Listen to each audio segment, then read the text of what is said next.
একই ঘরে স্বামী স্ত্রী দুজন থেকেও তাদের মাধ্যমেও জিনা হয়ে যাচ্ছে, মানে এটা কেমন কথা? স্বামী অন্য কোনো নারীতে আসক্ত হয়ে যাওয়া, স্ত্রী অন্য কোনো পুরুষে আসক্ত হয়ে যাওয়া, আসক্ত হয়ে অবৈধ কোনো সম্পর্ক স্থাপন করা। স্বামী ঘুমিয়ে আছে তো স্ত্রী অন্য কারো সাথে ঘন্টার পর ঘন্টা মুখের জিনা করছে তো কানের জিনা করছে, অথবা স্ত্রী ঘুমিয়ে আছে, স্বামী ঘন্টার পর ঘন্টা অন্য কারো সাথে কানের জিনা, মুখের জিনা এবং কলবের জিনা করছে। আমাদের বর্তমান সমাজে পরিবার নষ্টের পিছনে সবচেয়ে বেশি কারণ একটা অপরাধ, যেই অপরাধটার নাম পরকিয়া। কি নাম? পরকিয়া। পরকিয়া আমাদের সমাজে কেন বাড়ছে? অনেকগুলা কারণ, এর মধ্যে এক নাম্বার কারণ ইসলামী শিক্ষার অভাব। কিসের অভাব? ইসলামী শিক্ষা দেয় একটা নারী পুরুষের বৈধ, তাদের কাছাকাছি আসার বৈধ উপায় হলো বিয়ে, এটা ইসলাম শিক্ষা দেয়। এছাড়া অন্য যেটা, সেটা হলো অবৈধ পন্থা, সেটা হারাম। অবিবাহিত কেউ করলে সেটা হবে হারাম রিলেশন, হারাম সম্পর্ক। বিবাহিত কেউ করলে এটা হবে পরকিয়া। এই জন্য একটা নারী পুরুষের সাথে সম্পর্কের ক্ষেত্রে বিয়ে হলো একটা পবিত্র বন্ধন। বিয়ে ইসলাম খুব গুরুত্ব দিয়েছে। সহিহ বুখারীর 5063 নম্বর হাদিসের বর্ণনা। এই হাদিসের বর্ণনাকারী আনাস ইবনু মালিক রাদিয়াল্লাহু তাআলা আনহু।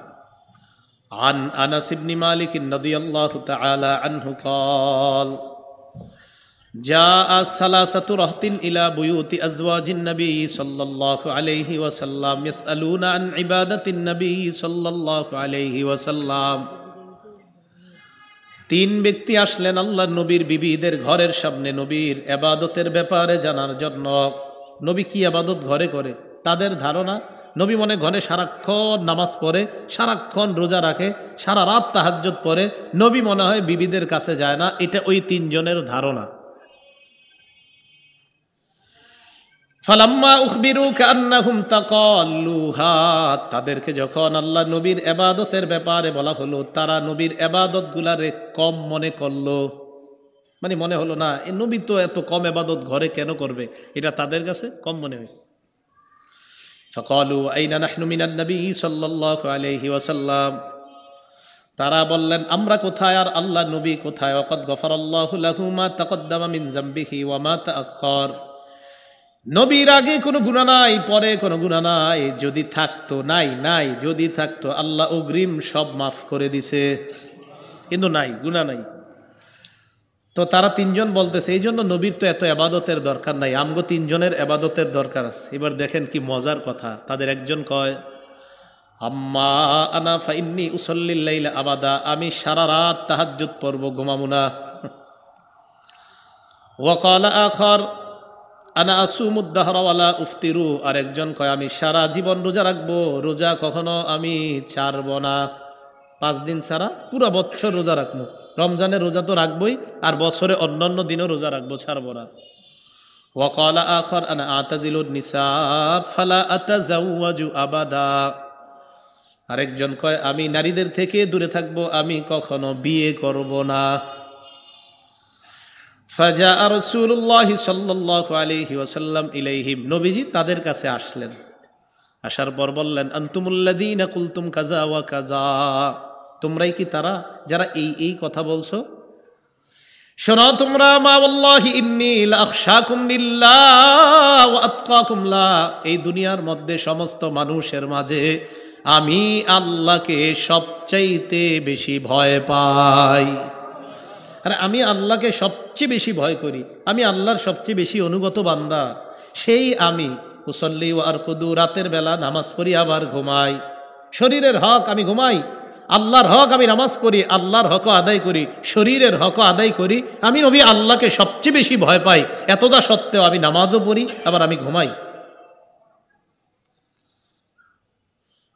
আরেকজন তুমি বললা সারা জীবন রোজা রাখবা, রোজা কখনো ছাড়বা না। আনা আসুমু ওয়া উফতিরু, আমি মাঝে মাঝে রোজা রাখি, আবার কখনো আমি রোজা রাখি না।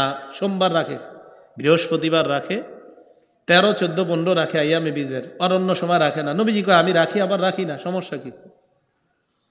তুমি বললা বিয়ে করবা না, নারীদের থেকে দূরে থাকবা। শোনো, আমি নবী সবচেয়ে বেশি আল্লাহকে ভয় পাই। আনা আতাজাওয়াজুন নিসা, আমি নারীদেরকে বিয়ে করি। ফামান রাগিবা আন সুন্নতি ফালাইসা মিন্নি, যেই ব্যক্তি আমার সুন্নতকে অবজ্ঞা করবে সে আমার উম্মতের অন্তর্ভুক্ত নয়, সে আমার অন্তর্ভুক্ত নয়। বলেন নাউজুবিল্লাহ। তাহলে বলেন তো, নবীজি কোন নারীর সাথে সম্পর্ক হয়েছে কিসের মাধ্যমে? বিয়ে। বলেন কিসের মাধ্যমে? বিয়ে। পৃথিবীর শ্রেষ্ঠ মানুষটা আরেক নারীর সাথে সম্পর্ক হচ্ছে বিয়ের মাধ্যমে। সহিহ বুখারীর বর্ণনা, 5078 নাম্বার হাদিসের বর্ণনা।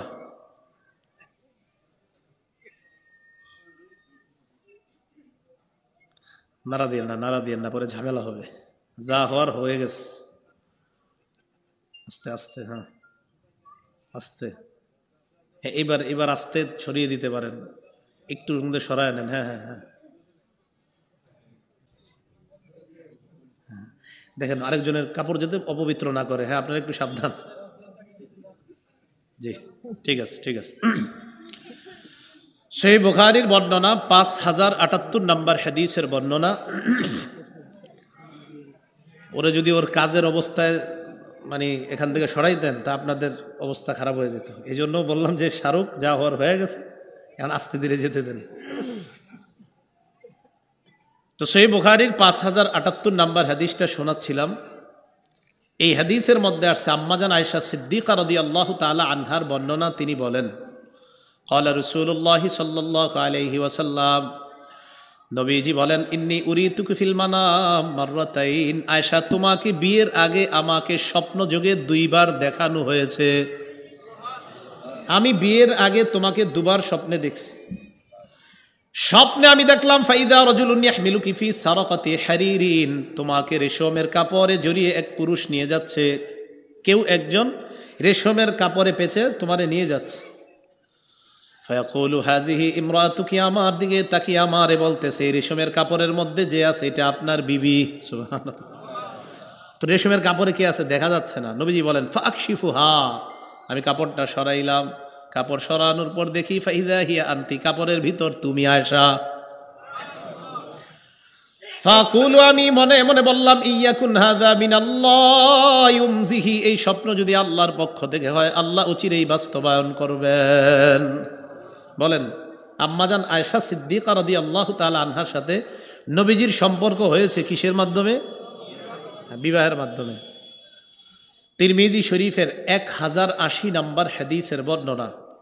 ক্বালা রাসূলুল্লাহ সাল্লাল্লাহু আলাইহি ওয়াসাল্লাম, নবীজি বলেন, আরবাউম মিন সুনানিল মুরসালিন, সমস্ত রাসূলদের সুন্নাত 4টা। 1 নাম্বার আল হায়া, লজ্জা। 2 নাম্বার আত-তাআত্তুর, সুগন্ধি ব্যবহার করা। 3 নাম্বার আস-সিওয়াক, মেসওয়াক করা। 4 নাম্বার আন-নিকাহ, বিয়ে করা। 1 নাম্বার লজ্জা, 2 নাম্বার সুগন্ধি ব্যবহার করা, 3 নাম্বার মেসওয়াক করা, 4 নাম্বার বিয়ে করা। পারবেন বলতে? বলেন তো। 1 নাম্বার লজ্জা, 2 নাম্বার আচ্ছা মেসওয়াক বা 2 নাম্বার সুগন্ধি, 3 নাম্বার মেসওয়াক, 4 নাম্বার। তাহলে বিয়ে কি শুধু আমগো নবীর সুন্নত না সব নবীর? তো সব নবীরা কোনো নারীর সাথে আল্লাহ তাকে সম্পর্কে আবদ্ধ করেছেন কিসের মাধ্যমে? হ্যাঁ, বুঝাইতে চাইলাম একজন পুরুষ আর নারীর সম্পর্কর মাধ্যম বিয়ে। এটাই বৈধ সম্পর্কের উপায়, বিয়ে। সহিহ বুখারীর বর্ণনা, 5069 নাম্বার হাদিসের বর্ণনা। عن سعيد بن جبير رحمه الله قال لي ابن عباس رضي الله تعالى عنهما هل تزوجت؟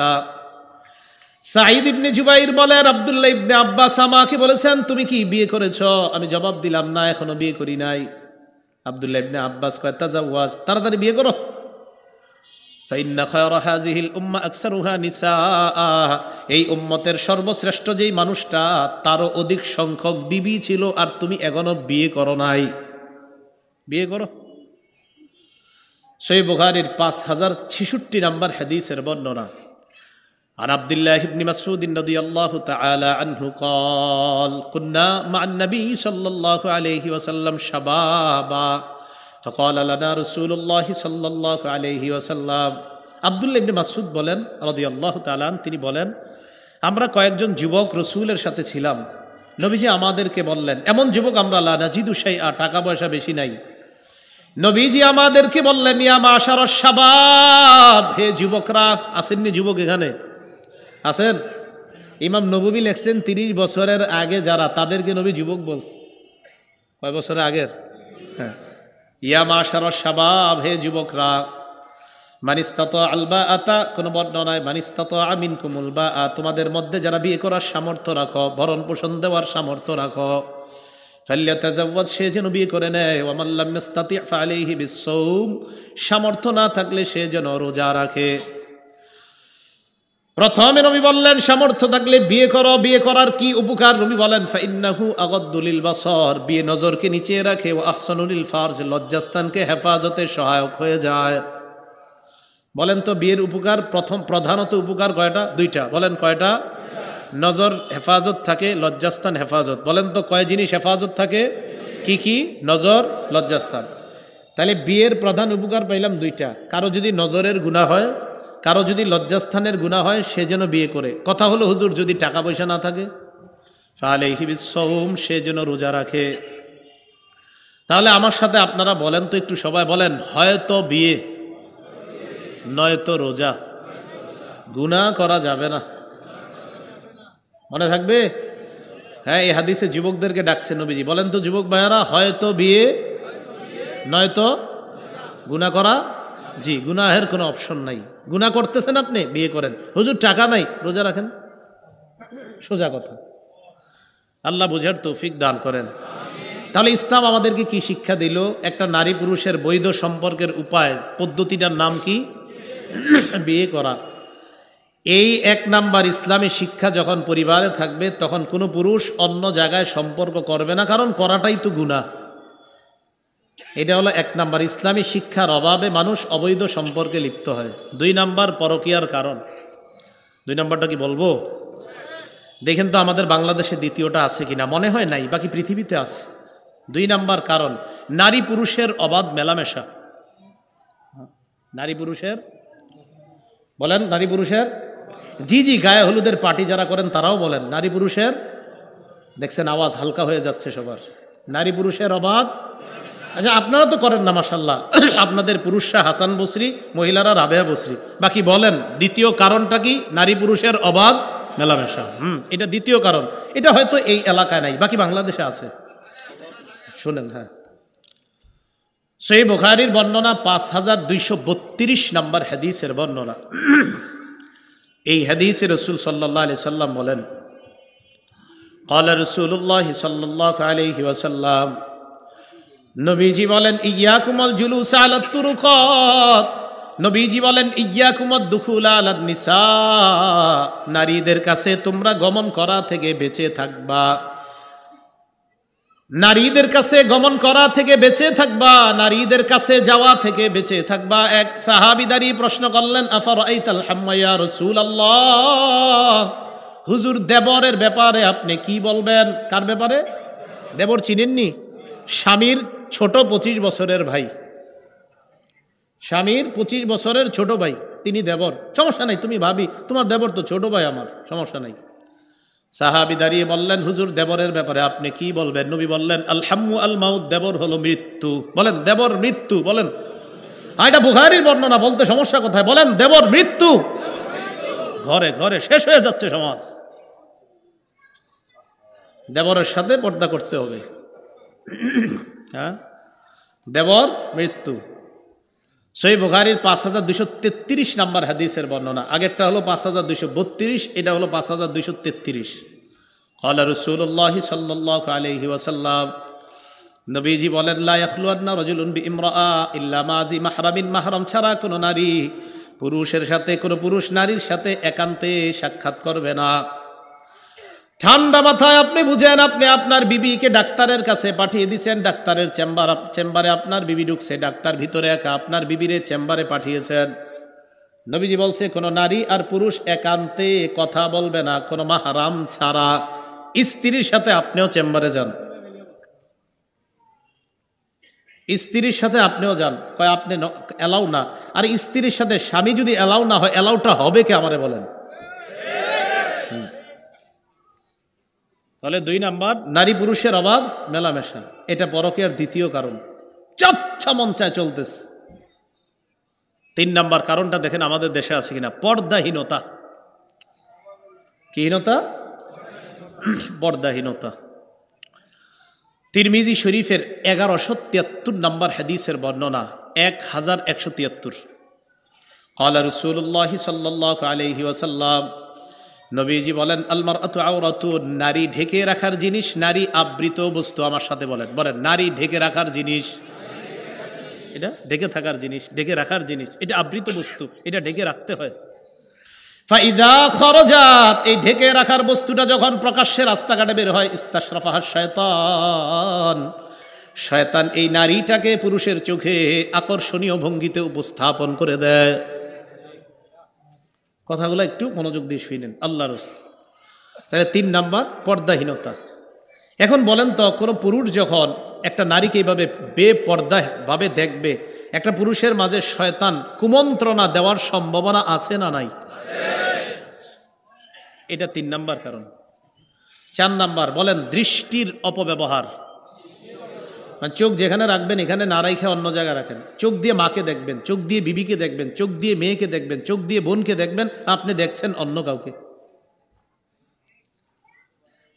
আবু দাউদ শরীফের বর্ণনা, 4173 নম্বর হাদিসের বর্ণনা। ক্বালা রাসূলুল্লাহ সাল্লাল্লাহু আলাইহি ওয়াসাল্লাম, নবীজি বলেন, কুল্লু আইনিন জানিয়াত, সব দৃষ্টি জিনা করে। এটা হলো হাদিসের সরল অনুবাদ।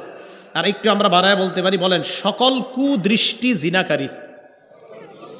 জিনাকারী, সকল কুদৃষ্টি জিনাকারী। এবার নবী বলেন, ওয়াল মারআতু ইযা ইসতা'তারাত ফামাররাত বিল মাজলিসি ফাহিয়া কাযা ওয়া কাযা, কোন নারী যদি সুগন্ধি ব্যবহার করে, কোন মজলিসের পাশ দিয়ে যায়, ফাহিয়া কাযা ওয়া কাযা, ইয়ানি জানিয়া, কোন নারী সুগন্ধি মেখে অন্য পুরুষের সামনে দিয়ে যায়, তার মধ্যে সুন্দর ঘ্রাণ নেয়। বলেন, ঘ্রাণ আসতে পারে কিনা? নবী বললেন, এই নারী এমন এমন, শেষে নবী বলেন, ইয়ানি জানিয়া, অর্থাৎ এই নারী ব্যভিচারিণী। এই নারীকে নবীজি ব্যভিচারিণী বললেন, যে এই নারী সুগন্ধি ব্যবহার করে অন্যের সামনে স্প্রে করে যাচ্ছে, এই নারীকে রাসূল সাল্লাল্লাহু আলাইহি সাল্লাম ব্যভিচারিণী বলছে। আর যারা চোখ দিয়ে দেখছে, এই চোখকে নবী জিনাকারী বলছে। আল্লাহ আমাদেরকে হেফাজত করেন। 5 নাম্বার বলেন, কথা বলা। বলেন, যার সাথে কথা বলা হারাম তার সাথে আপনি কথা বলছেন। আপনি 5 জন সন্তানের অল্প বয়সী জনক, পিতা। 5 সন্তানের কম বয়সী পিতা আপনি, বুঝছেন নি? কম বয়সী পিতা, 5 সন্তানের বয়স, আপনি কম বয়সী পিতা। এখন আপনার মোবাইলে এমন কারো ফোন আসছে, আসার পর মাশাআল্লাহ আপনি তার প্রতি আসক্ত হয়ে কথা বলা শুরু করছেন। তো এই একের পর আস্তে আস্তে তার প্রতি আসক্ত হয়ে আপনি গুনাহে লিপ্ত হচ্ছেন। এবার আপনি যে তার কথা শোনার জন্য আগ্রহী হয়ে আছেন, এর মাধ্যমে হতে পারে আপনার যে ঘর, এই ঘরটা ধ্বংস হবে। সন্তানের প্রতি আপনার মায়া মমতা, বিবির প্রতি মায়া মমতা কমে যাবে, পর নারীতে আপনি আসক্ত হয়ে যাবেন। সহিহ বুখারীর 6243 নম্বর হাদিসের বর্ণনা। ক্বালা রাসূলুল্লাহ সাল্লাল্লাহু আলাইহি ওয়াসাল্লাম, নবীজি বলেন, আল আইনানি তাজনিয়ান, 2 চোখ জিনা করে। বলেন নাউজুবিল্লাহ। ফাজিনাহুমা আন-নাজরু, 2 চোখের জিনা হলো দেখা। ওয়াল উযুনান জিনাহুমা আল ইস্তিমা, 2 কানের জিনা হলো শ্রবণ করা। ওয়াল লিসান জিনাহু আল কালাম, জিহ্বার জিনা হলো কথা বলা। ওয়াল ইয়াদ জিনাহা আল বাত, হাতের জিনা হলো স্পর্শ করা। ওয়ার রিজ জিনাহা আল খুতা, পায়ের জিনা হলো হেঁটে যাওয়া। ওয়াল কলবু ইয়াতামান্না ওয়া ইয়াশতাহি, বুখারীর অন্য বর্ণনায় ওয়ান নাফসু তামান্না ওয়া তাশতাহি, অন্তর কল্পনা করে। একটা নারীর সাথে আপনি কথা বললেন রাতের বেলা, চিন্তা করতে লাগলেন না জানি দেখতে কেমন, এটা অন্তরের জিনা। আল্লাহ হেফাজত করেন, আল্লাহ হেফাজত করেন, আল্লাহ আমাদের পরিবারগুলা, সমাজগুলাকে হেফাজত করেন। তাহলে কথার মাধ্যমে, সত্যি করে বলেন, একটা পুরুষ অন্য কারো সুন্দর কথা শুনে আসক্ত হয়ে যাওয়ার সম্ভাবনা আছে কিনা? এটা হলো 5 নাম্বার কারণ, পরকীয়ার। 6 নাম্বার কারণ, কোন নারী দূর দূরান্তে একাকী সফর করলে অন্য কোন পুরুষের খারাপ দৃষ্টি তার উপর পড়ে যাওয়ার সম্ভাবনা আছে। এটা হলো 6 নাম্বার কারণ, কোন নারী একাকী দূরে সফর করা। এজন্য নবী নিষেধ করেছেন। মুসলিম শরীফের বর্ণনা, 3163 নম্বর হাদিস। এই হাদিসটা তাকরার সহ মোবাইলে যারা অ্যাপস চালান অ্যাপসে মিলে যাবে। আর আমাদের মাদ্রাসার যে পাঠ্যপুস্তক সেখানে এটা মিলবে না, সেখানে হাদিস সংখ্যা হবে 3033টা, আর আপনাদের মোবাইলে মুসলিম শরীফের হাদিস আছে 7453টা, এটা তাকরার সহ। বাকি এটা আন্তর্জাতিক নাম্বার না, আন্তর্জাতিক নাম্বার মাদ্রাসায় যেটা পড়ানো হয় 3033টা। এই হাদিসের মধ্যে রাসূল সাল্লাল্লাহু আলাইহি সাল্লাম বলেন, লা তুসাফিরিল মারআ ইল্লা মা জি মাহরামিন, মাহরাম ছাড়া নারী সফর করবে না, মাহরাম ছাড়া নারী সফর কর। আমার নবী যেটা নিষেধ করবে এটা করতে গেলেই শয়তানে এখানে আপনার হামলা চালাবে, কারণ নিষেধটা আমার নবীর, আমার হাবিবের নিষেধ, সুতরাং এটা করতে গেলে বিপদ হবেই। এটা হলো 6 নাম্বার কারণ। 7 নাম্বার কারণটা পাশে কেউ থাকলে দেখানো ভালোই তো আছে, সমস্যা নেই, থাকা দরকার নেই। বাসে আপনি বসে আছেন, এখন আমার পাশের সিটে এসে বসছেন, কেউ হাসবেন না, শ্রদ্ধার সাথে কথাগুলো নেন। পাশের সিটে আপনি বসলেন, এখন বলেন তো স্বেচ্ছায় বা অনিচ্ছায় আমার দেহ আপনার শরীরের সাথে লাগার সম্ভাবনা আছে না নাই? এই জন্য এমন কারো পাশে আপনি বসবেন না যে শয়তান আপনাকে কোনো বিপদে ফেলানোর সম্ভাবনা তৈরি করে হৃদয়ে, এমন কারো পাশে বসবেন না। কেউ বসে গেলে আপনি উঠে গিয়ে অন্য কাউকে অথবা ওই সমজাতীয় কাউকে বসিয়ে দেন তার পাশে, মানে কোনো মা বোনের পাশে। কেন? নবীর বিবি বলেন, মা মাসাত ইয়াদু রাসূলিল্লাহি সাল্লাল্লাহু আলাইহি ওয়াসাল্লাম ইয়াদা ইমরাতিন কত্তু, আল্লাহ নবীর হাত কখনো কোনো বেগানা নারীর হাত স্পর্শ করে নাই। নবীজি বলেন, লা উসাফিহুন নিসা আবাদা, কোন নারীর হাতের সাথে আমি কখনো মুসাফা করি না। আরেক বর্ণনায় নবী বলেন, লা আমাসু ইয়াদা ইমরাআ, কোন নারীর হাত আমি কখনো স্পর্শ করি না। ইদানিং খালি ভিডিও তো দেখবেন অনেক নারীরা অনেককে সিজদা দিচ্ছে আর বাহবা দিচ্ছে, সাবাস সাবাস। এটা পীর না, এটা প্রতারক, এটা ধোঁকাবাজ, এটা ইসলামের দুশ্মন, কোনো সন্দেহ নাই। তো রাসূলুল্লাহ সাল্লাল্লাহু আলাইহি সাল্লাম, ভাই আমার বয়ান যারা অন্যরা শুনছেন যে হুজুর নারী পুরুষ একসাথে, আপনারা শ্রদ্ধার সাথে আপনাদেরকে বলছি, দেখেন এটা হারাম, কোরআন বলছে হারাম, হাদিস বলছে হারাম, অতএব আপনাকে মেনে নিতে হবে এটা হারাম। এ হলো 7 নাম্বার কারণ। 8 নাম্বার কারণ, যাদের স্বামী দূরে আছে, প্রবাসে আছে। 8 নাম্বার কারণটা বাংলাটা মনে রাখেন, স্বামী স্ত্রী দীর্ঘদিন দূরত্ব তৈরি হওয়া, দুইজন অন্য কোথাও আকৃষ্ট হয়ে যাওয়ার কারণ হবে। স্বামী দীর্ঘদিন বিবি থেকে আলাদা, বিবিও আলাদা, তো যদি না হয় সমস্যা নাই, যদি যে না হুজুর আমাদের দুইজনের কোনো সমস্যা না, আলহামদুলিল্লাহ আমরা ঠিক আছে, কিন্তু হতে পারে কিনা বলেন, দীর্ঘদিন দুজনের মাঝে সাক্ষাৎ নাই, তো একজন আরেকজন অন্য কারো প্রতি আসক্ত হয়ে যাওয়ার সম্ভাবনা আছে বলেই তো আমার নবী হাদিস বলে গিয়েছেন। তিরমিজি শরীফের 1172 নম্বর হাদিসের বর্ণনা, ক্বালা রাসূলুল্লাহি সাল্লাল্লাহু আলাইহি ওয়াসাল্লাম, নবীজি বলেন, লা তালিজু আলাল মুগীবাত, ওই নারীদের কাছে তোমরা প্রবেশ করবা না যাদের স্বামী বিদেশে আছে, প্রবাসে আছে, বাহিরে আছে, দূরে আছে। ফাইন্না শায়তানা ইয়াজরি মাজরাদ দাম, ফাইন্না শায়তানা ইয়াজরি মিন আহাদিকুম মাজরাদ দাম, রক্ত যেই দিক দিয়ে চলাচল করে শয়তান ওই দিক দিয়ে চলাচল করে। সাহাবারা বললেন, ওয়া মিনকা ইয়া রাসূলুল্লাহ, হুজুর আপনার রক্ত চলাচলের জায়গায় শয়তান চলেনি। সাহাবারা প্রশ্ন করলেন, নবীজি বললেন, ওয়া মিন্নি, কি কথা দেখেন, কয় ওয়া মিন্নি, আমার রক্তের চলাচলের স্থান দিয়েও শয়তান চলে, চলার ক্ষমতা রাখে, তবে ওয়ালাকিন্নাল্লাহ আ'আনানি ফাআসলাম, শয়তানের বিরুদ্ধে আল্লাহ আমাকে সাহায্য করে, তাই আমি নিরাপদ থেকে যাই। আমাকে সাহায্য করে আল্লাহ, তাই আমি নিরাপদ থেকে যাই। তো 8 নাম্বার কারণ, স্বামী স্ত্রী দুইজন দীর্ঘদিন দূরে থাকা। আর এগুলার মাঝে কি হয়, আপনার সবচেয়ে বড় যে গুনাহটা, নজরের মাধ্যমেই এই গুনাহগুলার সূচনা হয়। কিসের মাধ্যমে? নজরের মাধ্যমে গুনাহগুলার সূচনা হয়। এই জন্য মনে রাখবেন যুবক ভাই যারা আপনারা বাইক নিয়ে বিভিন্ন গলির মাথায় দাঁড়ায় থাকেন 5-7 জন, ঠিক না? অথবা বাইক ছাড়া, কি একজন আসবে আর সালাম দিয়ে তাকে উত্ত্যক্ত করা শুরু করবেন বা টিস করবেন, আপনারা শুনে রাখুন, সহিহ বুখারীর 2465 নম্বর হাদিসে রাসূল সাল্লাল্লাহু আলাইহি সাল্লাম বলেন, ইয়াকুমুল জুলুসা আলাত তুরুকাত, তোমরা রাস্তাঘাটে আড্ডাবাজি করা থেকে বাঁচবা। কি বাজি? দেখছেন না আমাদের নবীজির মুখ দিয়ে আল্লাহ কি সুন্দর কথা আনছে, যেগুলো আমাদের সমাজে ফিট হয়ে যাচ্ছে। আপনি বিজ্ঞানদেরকে নিয়ে মানে গবেষণা করবেন, যারা বিজ্ঞানী, দেখবেন সব গবেষণার পরে ফলাফল দাঁড়াবে রসুলের চেয়ে বড় বিজ্ঞানী আর কেউ হবে না। যত গবেষণা করেন শেষে এটাই দাঁড়াবে। যেমন একটা কথা মনে পড়ে গেছে, বলবো? মুসনাদে আহমদের 22,075 নম্বর হাদিসের বর্ণনা।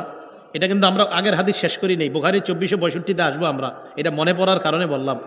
বুখারীর মুসনাদে আহমদের 22,075 নম্বর হাদিসে মুআজ ইবনে জাবালকে রাসূল 10টা উপদেশ দিয়েছেন। এর মধ্যে একটা ইয়াকা ওয়াল ফিরার। মুআজ ইবনে জাবালকে নবীজি সাল্লাল্লাহু আলাইহি সাল্লাম বললেন, মুআজ, ওয়া ইজা আসাবান নাসা মুতানুন ওয়া আনতা ফীহিম ফাসবুত। কোনো এলাকায় যদি মহামারী দেখা দেয়, ওই জায়গা থেকে তুমি বাহিরে যাবে না, সেখানেই থাকবা। আর বুখারীর বর্ণনায় আছে, মহামারী কবলিত এলাকার কেউ বাহিরে যাবে না, বাহিরের কেউ এলাকায় ঢুকবা না। লকডাউনের নিয়ম করলো। বর্তমান ডাক্তাররা বলে দিল যে এলাকায় এলাকায় লকডাউন হোক, অন্য দেশের মানুষ এদেশে ঢুকা নিষেধ, আরেক রাষ্ট্রের মানুষ অন্য রাষ্ট্রে যাওয়া নিষেধ। এই আইন আমরা সবাই পালনও করলাম। মজার ব্যাপার, অবিকল এই আইনটা আমার নবী 1500 বছর আগে বলে গিয়েছেন। তাহলে কি প্রমাণ হলো? সেরা বিজ্ঞানীকে, হ্যাঁ এটাই তো, এটা বোঝানোর জন্য আপনাদেরকে বললাম বর্ণনাটা, যে তারা এখন গবেষণা করে। আমার নবী কি গবেষণা করবে? আমার নবী এটা বলে গিয়েছেন। সুবহানাল্লাহ। তো নবীজি বললেন, রাস্তাঘাটে আড্ডাবাজি করা থেকে বাঁচো। তো সাহাবারা বললেন, মা লানা বুদ্দুন ইন্নামা হিয়া মাজালিসুনা নাতাহাদ্দাসু ফিহা ইয়া রাসূলুল্লাহ। হুজুর, রাস্তায় যদি আমরা ধর্মীয় আলোচনার জন্য বসি, তাও কি বসা যাবে না? নবীজি বললেন, হ্যাঁ, ধর্মীয় আলোচনা করা যাবে, ধর্মীয় আলোচনা করা যাবে। এই কথার পর নবীজি বললেন, ফাইদা আবাইতুম ইল্লাল মাজলিসা, যদি বসতেই হয় ফাআতুত তরিকা হাক্কা, তাহলে রাস্তার হক আদায় করবা। বলেন, রাস্তার গলিতে অলিতে যদি আড্ডা মারি, রাস্তার হক আদায় করব। সাহাবারা বললেন, রাস্তার হক কয়টা? নবী বললেন, রাস্তার হক 5টা। বলেন, রাস্তার হক কয়টা? তাহলে অলিতে গলিতে এখানে সেখানে 4-5 জন যখন দাঁড়িয়ে থাকবো, আমরা মনে রাখতে হবে রাস্তার কয়টা হক? 5টা। 1 নাম্বার গদ্দুল বাসর, নজর নিচে রাখা, নজর নিচে রাখা। 2 নাম্বার ওয়াকাফুল আজা, কষ্টদায়ক বস্তু সরায়া দেওয়া। আচ্ছা, আপনারা বলেন তো, কষ্টদায়ক বস্তু কি উপরে তাকাইলে পাওয়া যাবে না নিচে? হ্যাঁ, নিচে। 1 নাম্বার নজর নিচে রাখা, 2 নাম্বার কষ্টদায়ক বস্তু সরায় রাখা। এইটা করেননি আপনারা? এটা কইরেন। কষ্টদায়ক বস্তু সরানো অনেক ফজিলত। সহিহ বুখারীর 652 নম্বর হাদিসে আছে, বাইনামা রাজুলুন ইয়ামশি বিত্তরিকিন ওয়াজাদা গুসনা শাওকিন আলা তরিক। কোনো ব্যক্তি রাস্তা দিয়ে হাঁটার সময় যদি রাস্তায় কোনো কষ্টদায়ক বস্তু পায়, কোনো মুসলমান, ফাআখারা, এই কষ্টদায়ক বস্তুটা সরায় দিছে, কলার ছিলকা, ইটের টুকরা ইত্যাদি আপনি সরিয়ে দিলেন। নবীজি বলেন, শাকারাল্লাহু লা ওয়া গফারা লা, ওই মুহূর্তে তার প্রতি আল্লাহ খুশি হয়ে তাকে মাফ করে দেয়। রাস্তার হক কয়টা? 5টা। 2 নাম্বার রাস্তা থেকে কষ্টদায়ক বস্তু সরায়া দেওয়া। 3 নাম্বার ওয়ারাদ্দুস সালাম, সালামের জবাব দেওয়া। 4 নাম্বার আমরুন বিল মারুফ, সৎ কাজের আদেশ করা। 5 নাম্বার নাহিউন আনিল মুনকার, অসৎ কাজ থেকে নিষেধ করা। তাহলে 1 নাম্বার নজর নিচে রাখা। দেখেন কত বড় গুরুত্বপূর্ণ কথা। তাহলে আজকে থেকে মকিম বাজারের যুব সমাজ সহ ছোট বড়, সাদা দাড়িওয়ালা, কালো দাড়ি, আমার বাবার বয়সী যারা, সবাই আমরা নিয়ত করতে পারি না যে রাস্তাঘাটে চলবো ফিরবো, আমাদের নজর নিচে থাকবে ইনশাআল্লাহ। আল্লাহ তৌফিক দান করেন। পরকিয়ার কারণ গেল 8টা। কারণ নাম্বার 9 মনে আসেনি বয়ান? আচ্ছা, 9 নাম্বার কারণটা দেখেন আমাদের দেশে আছে কিনা। উল্টা পাল্টা ছোট খাটো আটো সাটো পোশাক পরা। হ্যাঁ, আর আপনারা যুবক ছেলেরা ইদানিং এমন কিছু প্যান্ট পরেন, এখানে ছেঁড়া থাকে, এখানে ছেঁড়া, আবার এটার নাম নাকি ফ্যাশন হয়। আচ্ছা, ছেঁড়া প্যান্ট পরলে আমরা কি বলতাম আগে? যে হারে বেচারা, টাকা পয়সা নাই, গরিব মানুষ। আপনারা এটা পরার কারণে নাকি ফ্যাশন হয়ে গেছে। কি আজীব দুনিয়াতে আছি, বুঝতেছি না।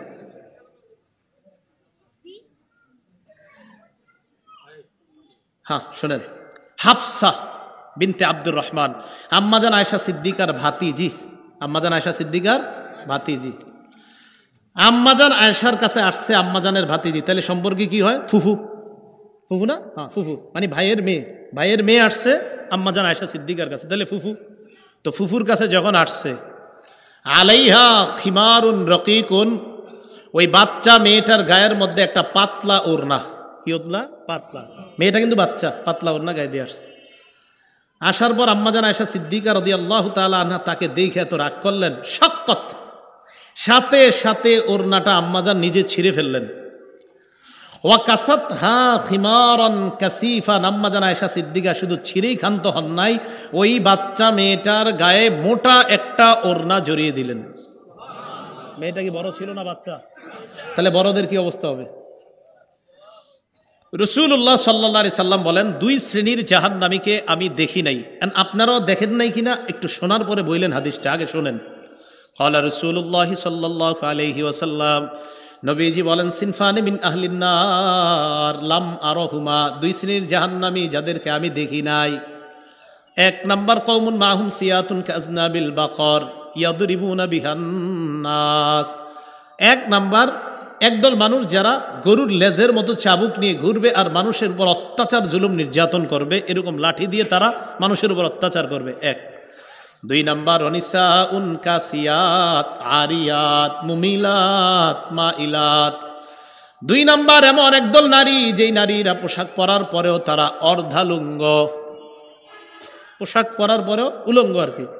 এইটা আবার কেমন কথা? পোশাক পরলে আবার অর্ধ উলঙ্গ কিভাবে হয়? হাদিসের যদিও নাকি আপনি ডাইরেক্ট বলছে আরিয়াত, আরিয়াত মানে একদম পোশাক আশাক কিছুই নাই। নবীজি বলেন এমন পোশাক মুমিলাত যেই পোশাকে অন্য পুরুষকে আকৃষ্ট করে, মাইলাত নিজে অন্য পুরুষের দিকে আকৃষ্ট হয়, রুউসুহুন্না কাসনিমাতিল বুখতিল মাইলা মাথার চুলের খোপা একদিকে এমন ভাবে পড়ে থাকে যেন দেখতে ওটের কুজের মতো দেখা যায়। লা ইয়াদখুলনাল জান্নাহ, এরা জান্নাতে যাবে না। ওয়ালা ইয়াজিদনা রিহাহা, এরা জান্নাতের ঘ্রাণও পাবে না। এখন বলেন দ্বিতীয় শ্রেণীর নারীদেরকে নবী দেখে নাই, আমরা অপেক্ষায় আছি ভবিষ্যতে আসবে ওই প্রজন্মটা। হ্যাঁ, মানে যেই নারীরা এরকম পোশাক পরবে নবী বলছে আমি দেখি নাই, আমরা অপেক্ষায় আছি দেখবো ভবিষ্যতে আসবে। ও আয়া গেছে, তাহলে তো ঘটনা খারাপ। তাহলে 9 নাম্বার কারণ পাওয়া গেল পরকীয়ার, যে একটা পুরুষ যখন এই জাতীয় পোশাকে কাউকে দেখবে সে আকৃষ্ট হতে পারে তার দিকে, এটা 9 নাম্বার। 10 নাম্বার জোর করে আপনি আপনার মেয়েরই বিয়ে দিয়ে দিয়েছেন। কি করে? হ্যাঁ, জোর করে বিয়ে দিয়ে দিয়েছেন, মেয়ের কোনো মত নেন নাই। এই যে কাজটা করলেন এটাও পরকীয়ার 10 নাম্বার কারণ হতে পারে, সে অন্য কোথাও সম্পর্কে জড়িয়ে যেতে পারে। এই জাতীয় একটা ঘটনা নবীজির যুগে ঘটে গেছে। মুসনাদে আহমদ 6 নাম্বার খণ্ড 316 নাম্বার পৃষ্ঠা। এক মেয়ে আম্মাজান আয়েশা সিদ্দিকা রাদিয়াল্লাহু তাআলা আনহার কাছে আসছে। আসার পর আম্মাজান আয়েশা সিদ্দিকা রাদিয়াল্লাহু তাআলা আনহাকে বললেন, ইন্না আবি জাওয়াজানি মিন ইবনি আখিহি। আম্মাজান, আমার আব্বা আমাকে আমার চাচাতো ভাইয়ের সাথে বিয়ে দিয়ে দিয়েছে। ওয়া আনা কারিহা, এই বিয়েতে আমার মত ছিল না, আমার এই বিয়েতে মতামত ছিল না। এই কথা বলার পর আম্মাজান আয়েশা সিদ্দিকা রাদিয়াল্লাহু তাআলা আনহা ওই মেয়েটাকে বললেন, যে মেয়েটা এসে বলল আমার আব্বা আমাকে জোর করে আমার চাচাতো ভাইয়ের সাথে বিয়ে দিয়ে দিছে, এই মেয়েটাকে বললেন ইজলিসি হাত্তা ইয়াতিয়া রাসূলুল্লাহ সাল্লাল্লাহু আলাইহি সাল্লাম, তুমি অপেক্ষা করো, তুমি বসো, রাসূল সাল্লাল্লাহু আলাইহি সাল্লাম আসবে তারপর জবাব দিবে। দেখছেননি ওই যুগেও ফতোয়া দিতে কতটা চিন্তা ভাবনা করে দিত। আম্মাজান 7 জন মুফতির একজন, যে 7 জন সাহাবা ফতুয়া দিতেন, 6 জন পুরুষ 1 জন নারী, এই একজন আম্মাজান আয়েশা সিদ্দিকা। বর্তমানে দেখবেন ফতুয়া আপনারা যারে তারে জিজ্ঞাসা করছেন আর কেউ না বলে না, সব পারে, একদম কোনো প্রশ্নে বলে না আমার জানা নাই, সব পারে। আমি অবাক হই যে এত বড় আলেম আল্লাহ তাআলা আলহামদুলিল্লাহ বর্তমান দুনিয়াতে রাখছে, যিনি কোনো প্রশ্নে বলে না যে আমি পারি না, সব পারে আলহামদুলিল্লাহ। এটা ভালো, কিন্তু এটা যাই হোক। রাসূলুল্লাহ সাল্লাল্লাহু আলাইহি সাল্লাম আসলেন। আসার পর নবীজি সাল্লাল্লাহু আলাইহি সাল্লামকে জানানো হলো একটা মেয়েকে তার বাবা জোর করে বিয়ে দিয়ে দিস। রাসূল সাল্লাল্লাহু আলাইহি সাল্লাম বললেন তোমার বাবাকে ডাকো। বাবাকে ডাকা আনছে, আনার পর বললেন তুমি কি এই বিয়েতে থাকবা না থাকবা না? মেয়েটা বললেন ইয়া রাসূলুল্লাহ, এই বিয়েতে আমি থাকবো না। এরকম বলেন নাই। নবীজিকে মেয়েটা বললেন আজাসতুমা সানা আবি, হুজুর আমার আব্বা যে বিয়েটা করিয়েছে এই বিয়ের অনুমোদন আমি দিয়ে দিলাম, এই বিয়ে আমি মেনে নিলাম। নবীজি বললেন বিয়ে মেনে নিলে তো আসলা কেন, বিয়ে তো তুমি মানছই। মেয়েটা বললেন ইয়া রাসূলুল্লাহ, কিয়ামত পর্যন্ত একটা আইন করে দেন, বিয়েতে একটা মেয়ের যে মত প্রকাশের অধিকার আছে এই অধিকারটা প্রতিষ্ঠিত করার জন্য আমি আপনার কাছে আসছি। তাহলে অমতে যদি বিয়ে দিয়ে দেন এই সমস্যা হবে। 11 নাম্বার, এটাই সর্বশেষ কারণ, সর্বশেষ এটা না, অনেকগুলো আছে, এটাতে শেষ করবো ইনশাল্লাহ আমরা। অসমতা। আপনার 13 বছরের কন্যাকে 48 বছরের যুবকের সাথে বিয়ে দিয়েছেন, টাকা পয়সা ইত্যাদি দেখে দিয়ে দিয়েছেন। এখন সে যাওয়ার পর তো এরকম হতে পারে যে এটা তো ঠিক করেন নাই। রাসূল সাল্লাল্লাহু আলাইহি সাল্লাম তো বলে দিয়েছেন সমতা রক্ষা করো, তাখায়্যারু লিনুতাফিকুম, পরবর্তী প্রজন্মের জন্য সুন্দর মা নির্বাচন করো, ভালো মেয়ে নির্বাচন করো। ওয়া আনকিহুল আকফা, এবং তোমরা বিয়ের ক্ষেত্রে সমতা রক্ষা করো। নবীর কথা আপনি না মেনে যদি সমতা রক্ষা না করেন ঝামেলা হতেই পারে। এই 11টা কারণ বললাম, আরো অনেকগুলা কারণ আছে, আজকে 11টা একটুটুকু জেনে রাখেন। কথা হলো এটা থেকে বাঁচার উপায় কি? বলেন তাকওয়া, বলেন আল্লাহর ভয়, বলেন আল্লাহর ভয়। আমার এই এলাকার মা বোন যারা আছেন স্বামীকে প্রতিদিন বাইরে যাওয়ার সময় বলবেন, আর স্বামী যারা আছেন স্ত্রীকে যাওয়ার সময় একটা কথা বলবেন, যেই কথাটা নবীজি তার সাহাবী আবু যরকে বলেছেন। তিরমিজি শরীফ হাদিস নাম্বার 1987 নাম্বার হাদিস, 1987। নবীজি বললেন আবু যর, ইত্তাকিল্লাহা হাইসুমা কুনতা, তুমি যেখানেই থাকো আল্লাহকে ভয় করো। তুমি যেখানে থাকো আল্লাহকে ভয় করো। প্রতিদিন স্ত্রী স্বামীকে স্মরণ করায় দিবেন, স্বামী আমার যেখানে যাচ্ছেন আল্লাহকে ভয় করেন। স্ত্রীকে স্বামীও স্মরণ করিয়ে দিবেন, তুমি যেভাবে যে অবস্থায় থাকো আল্লাহকে ভয় করো। ইনশাল্লাহ এতে গুনাহের মাত্রা কমে যাবে। আল্লাহর ভয় যখন কারো মধ্যে তৈরি হবে তখন শয়তান তার দ্বারা গুনাহ করাইতে এত সহজে পারে না। দলিল সূরা আরাফের 201 নম্বর আয়াতে আল্লাহ বলেন, ইন্নাল্লাযীনা তাকাউ ইযা মাসসাহুম তাইফুম মিনাশ শাইতান, যারা আল্লাহকে ভয় করে শয়তানের কোনো কুমন্ত্রণা যদি তাদেরকে স্পর্শ করে, তাযাক্কারু, তখন ওই মানুষগুলো আল্লাহকে স্মরণ করে, ফাইদাহুম মুবসিরুন, তাদের দৃষ্টিশক্তি খুলে যায়, তখন তারা আর গুনাহ করে না। কি করে না? গুনাহ করে না। ও আচ্ছা, এই 12 নাম্বার একটা কারণ যদি না বলি আমি যাওয়ার পরে আফসোস থাকবে, বলে যাব? এটা সবাই আমার সাথে বলতে হবে। বলেন, ইলেকট্রনিক মিডিয়ার ব্যবহার সহজলভ্য হয়ে যাওয়া। সহজলভ্য। এই বইটা কিনেন ভাই। কত হুজুর এটা? 100 টাকা। 100 টাকা এই বই? আচ্ছা ঠিক আছে। 10 জিবি কিনেন। কত? 750। জি দেন। তাহলে 10 জিবি, 20 জিবি, 30 জিবি, 750 ব্যাপার না। একটা কিতাব যদি নিতে বলা হয় 170 টাকা দিলে হয় না? 750 জায়গায় 10 জিবি, আপনার 130 জিবিরে বইলেন ফোন দিয়া, ভাই 750 জায়গায় 500 দিলে হয় না? হবে? যেটা যেটা বলছে ওইটাই নিবে তারা। এই ইলেকট্রনিক মিডিয়ার ব্যবহার সহজলভ্য হয়ে যাওয়াটা আমাদের পরিবারগুলোরে কি পরিমাণ ধ্বংস করতেছে আপনি কল্পনা করতে পারবেন না। এটা উল্লেখযোগ্য একটা কারণ। তাহলে যাই হোক, বাঁচার উপায় তাকওয়া। বলেন, বাঁচার উপায়? আল্লাহ সকল পরিবারের মাঝে তাকওয়া পয়দা করে দেন। আল্লাহ এলাকার যুবক ভাইদেরকে সহ সকল পরিবারগুলোকে আল্লাহ হেফাজত করেন। স্বামী স্ত্রীর মাঝে শ্রদ্ধাবোধ আল্লাহ তৈরি করে দেন। আপনাদেরকে মহব্বত করে কথাগুলো বলছি, এই বিষয়গুলো যেন আমাদের মাঝে না থাকে। সর্বশেষ রাফি বিন মুনির ভাইয়ের এই এলাকা, মাশাল্লাহ, উনি এলাকা আপনাদের খতিব সাহেবকে সাথে নিয়ে সুন্দর আদর্শ একটা সমাজ যেন এই মুকিম বাজারের যুব সমাজ, যুব উন্নয়ন কমিটির যারা আছেন, এমন একটা সমাজ যেন আপনারা গঠন করতে পারেন। আল্লাহ তৌফিক দান করেন। আমিন। আখিরু দাওয়ানা আনিল হামদুলিল্লাহি রাব্বিল আলামিন।